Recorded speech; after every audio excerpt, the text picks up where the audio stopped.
Welcome back everyone to another live stream here at the Australian Reptile Park, and we're back inside of Elvis's enclosure. The lot of keeps are going off above my head, but we're back inside with Elvis. And today we're going to get Elvis to jump around a little bit, give him a little bit of tucker. We're feeding him every Wednesday at the moment, so it's lots of fun for the keepers, but also too, it starts to get Elvis very, very excited. Now he's on the move at the moment, so we'll bring him back in a minute and then we'll be able to give him a little bit of tucker.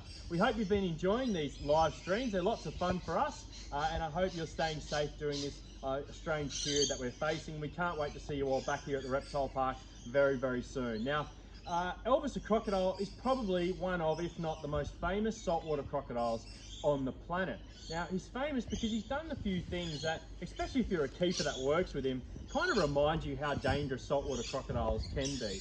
Now, working with crocodiles, to be honest, is quite an easy thing to do. If we follow a few very, very simple rules, we know we can stay safe inside of his enclosure. And it kind of goes the same when you're out in the wild in areas where saltwater crocodiles inhabit. Just by staying away from the water's edge, and obviously never go swimming where saltwater crocodiles are found, you're never really going to be attacked by a really large male saltwater croc. It's when people make really, really poor decisions, they do stand too close to the water's edge, or they go swimming in those areas, that's when people are attacked, and unfortunately, people are killed by crocodiles. But a couple of things Elvis has done over the years that do remind us of how dangerous he can be. Around, 10 years ago, one of the keepers was mowing the lawn too close to the water's edge. Elvis struck out, grabbed the lawnmower, pulled it into the water, and basically killed a brand new lawnmower. Now, about 12 months ago, one of our keepers, Jake, was scooping some leaves at the bottom of the pond. Elvis very quickly swung around, grabbed the pool scoop, ripped it out of his hands, pulled that pool scoop to the bottom of the pond, and literally held it there for about 2 to 3 minutes. He then lifted the pool scoop to the top of the surface of the water and started to thrash that pool scoop from side to side. It's pretty scary because that's a very good reminder of what Elvis would do to you if he grabbed you. He's going to pull you to the bottom of the water, he's going to wait for you to drown, he'll then lift you up and start to thrash you from side to side. And the reason for the thrashing, now in the wild or even in captivity, a crocodile wants to eat something between maybe 20-30 kilos of food in total. So a leg or an arm or part of your torso, they lift that part of your body up, they'll shake you from side to side. Your skin from the teeth, obviously the perforations are created by their teeth in your skin. They're going to rip off that limb and then that's going to enable them to eat their desired amount of food. All right, so what we're doing today, a little bit different to a couple of other feeds, we're going to focus on the way the crocodile uses his strong, thick, muscular tail to propel their body up and out of the water. Now, Elvis weighs 450 kilos, so you imagine the amount of force they need in that tail to be able to push their body vertically straight up. Now, today we've got a little bit of chicken hanging on the end of the string. We should get a pretty good sight of this. We're using the deepest part of the croc pond. Now, I'm probably not going to give him the food straight away. What I'm going to try and do is make him work a little bit of exercise, but I'll try and get his head up nice and high so you get a really good shot of Elvis at full stretch. Making him just go out a little bit further. He's lifting his head up. He'll get his tail going. Wow, look at that. All right, now what we'll do is we'll feed him. Whoop, a little bit close to the feet there, Elvis. And you can see how excited he gets by the food when it's played in this. This is very exciting for Elvis as well. All right, let's bring him up one last time. Let's give him the food this time. Oh, he was too quick for me. There we go. He was showing off. He wanted you to see his teeth. He wanted you to see how powerful he can be. My heart rate is going through the roof. He was actually moving too fast for me to be able to give him the food straight away. Now, you heard that hollow crack sound. Oh, let me get my breath back. That hollow crack sound, it is so intimidating. That is bone on bone, bone coming together. That hollow crack sound is showing off the world's strongest bite force on the animal planet. Not just by a little bit, but by a lot. Now what we're doing now is Brando, he's taking him to the other side of the pond and he's actually going to swim him back again. And somehow I've got to jump inside there and give him a bit of food off a much smaller piece of bamboo. So Brando's tapping the water. The reason they do that, those vibrations that are sent from that stick throughout the water the crocodile can pick them up from their pressure receptors that they have. They're called integumentary sense organs. They're tiny little black dots on their scales. So they're sensitive to vibration. So Brandon's tapping the water a few times. He's signaling to the croc that he wants him to come this way so we can give him another little bit of food. Now, Brando, if you could just hold the tapping for 2 secs. Now that Brandon stopped tapping, I hope you can see there, that's 450 kilos of saltwater crocodile. That's 4.5 meters of saltwater croc. There's no ripples or disturbances on the top of the surface of the water when Elvis is underneath and Brandon stops tapping. That's what makes a crocodile so dangerous in the wild. Now, Brandon's going to grab me the food. You ready to go, girls? I'm jumping back in. Thank you, Brando. Who picked the bamboo stick today? So now we're going to bring him over this way. We're going to try and demonstrate a crocodile by just coming out of the water's edge, because that's potentially where they are quite dangerous when they strike out. Now he's zoned in on me. He's on top of the surface of the water.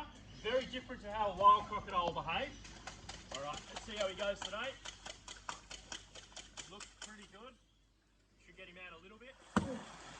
Like that.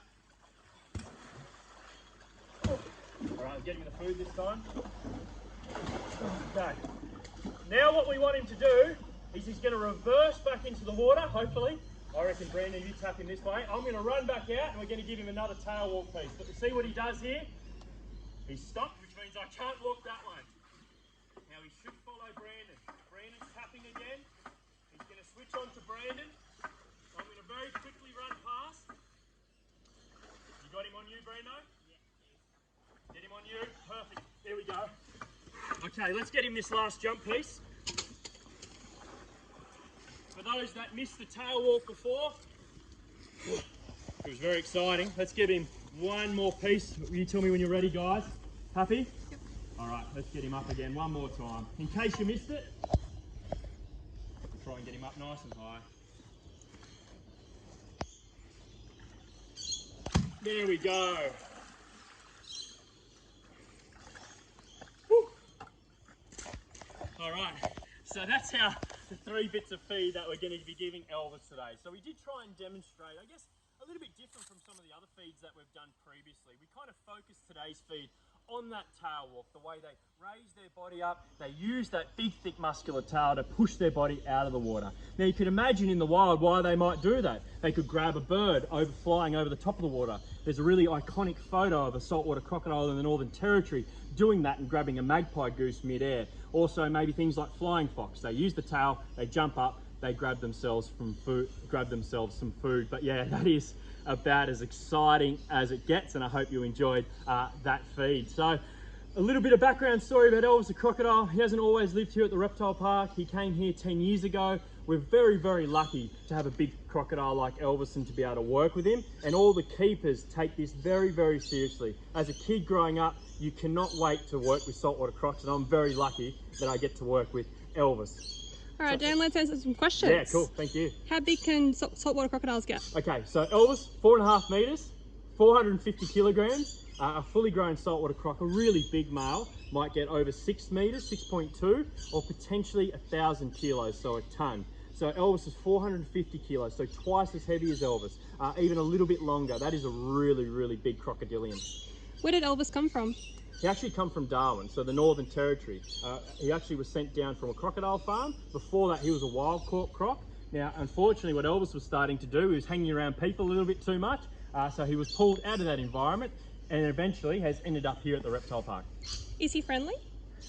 Did you just watch that video?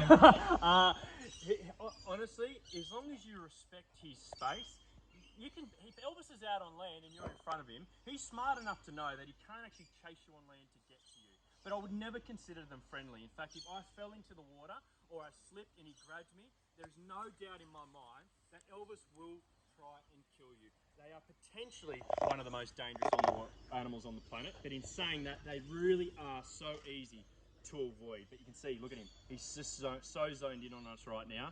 I think he really enjoyed that feed, to be honest. How fast can they move?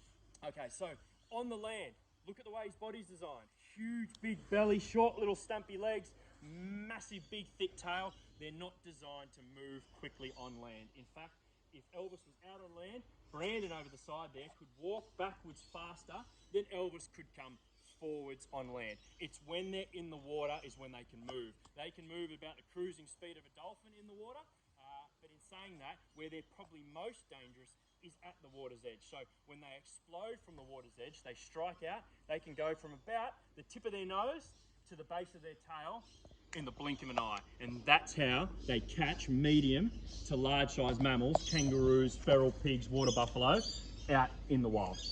One last question. Someone noticed that Elvis has really nice teeth. Do we clean them? Yeah, every morning we come and give him a brush. No, we don't clean his teeth. I've seen lots of crocodiles, both in zoos and wildlife parks, and I've also seen lots of crocodiles in the wild. You don't see many crocodiles with teeth as good as this big fella. At any point in time, a crocodile will have, saltwater croc, 64 to 72 teeth. He has pretty much every single one of those, and he has some of the pearliest white teeth I've ever seen on any crocodile in Australia. Well guys, I think we're wrapping it up now. It was a lot of fun. I hope you enjoyed that video. Keep watching our live streams, and I hope to see you back here at the Reptile Park very, very soon when we open again. I might even go grab Elvis a little bit more food. I'll see you later. Cheers. Thanks guys.